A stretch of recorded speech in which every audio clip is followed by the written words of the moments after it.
Assalamualaikum warahmatullahi wabarakatuh.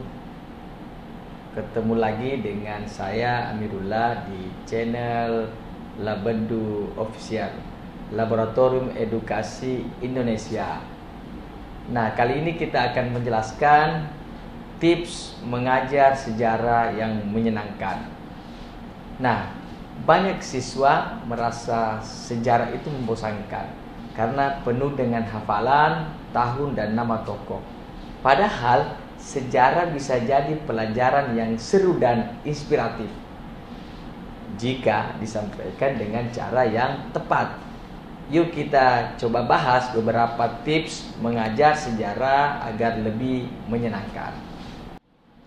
Pertama, sampaikan sejarah dalam bentuk cerita.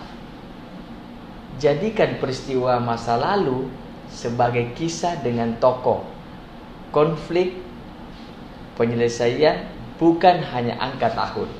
Contohnya, bayangkan suasana tegang di Rengas Dengklok ketika itu Soekarno dan Hatta didesak oleh kaum muda untuk segera memproklamasikan kemerdekaan. Kedua, gunakan media visual dan audio. Apakah itu foto, film dokumenter, peta interaktif, atau lagu dari zaman tertentu. Hal ini bisa membuat sejarah lebih hidup. Nah, contohnya, menayangkan cuplikan film Soekarno ketika membahas proklamasi. Ketiga, ajak siswa bermain peran. Biarkan mereka menerangkan tokoh sejarah dan menghidupkan suasana masa lalu. Nah, contohnya, seorang siswa berperan sebagai Pangeran Diponegoro, siswa yang lain berperan sebagai kolonial Belanda. Lalu mereka berdebat soal Perang Jawa. Keempat, gunakan game edukatif. Bisa berupa kuis cepat, tebak tokoh, atau aplikasi seperti Kahoot, Quizizz, sehingga belajar sejarah itu menjadi terasa menyenangkan karena bermain. Nah, contohnya, guru bertanya, kapan Sumpah Pemuda diikrarkan? Nah, siswa akan berebut dan menjawab tahun 1928. Nah, kelima, hubungkan sejarah dengan kehidupan nyata siswa. Mereka akan lebih tertarik jika merasa sejarah punya dampak pada masa kini.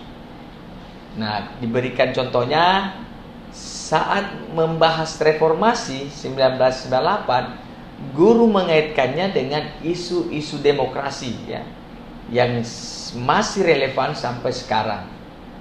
Nah, keenam, selanjutnya kita menggunakan project basic learning atau bisa menggunakan virtual tour. Nah, siswa di sini bisa membuat vlog sejarah atau poster atau menjelajahi situs sejarah lewat teknologi digital menggunakan virtual tour.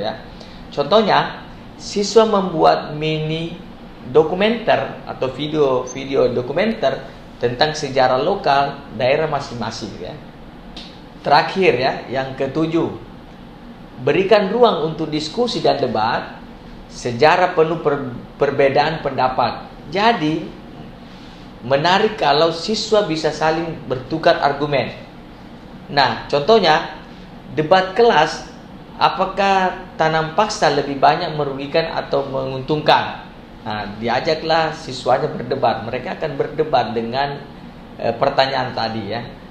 Apakah tanam paksa lebih banyak merugikan atau menguntungkan? Nah, siswa akan terlibat langsung di dalam kelompok berdebat itu sehingga mereka lebih semangat, dan di sini guru bisa menjadi moderator.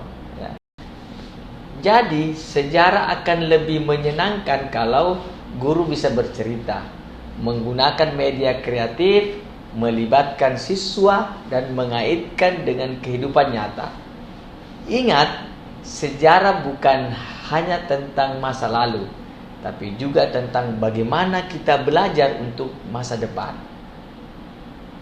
sejarah itu hidup, bukan hafalan. Terima kasih telah menonton video ini. Semoga bermanfaat dan silakan di-share ya, supaya saya akan lebih banyak lagi berkreasi membuat materi-materi selanjutnya. Sekian, terima kasih. Assalamualaikum warahmatullahi wabarakatuh. Salam edukasi.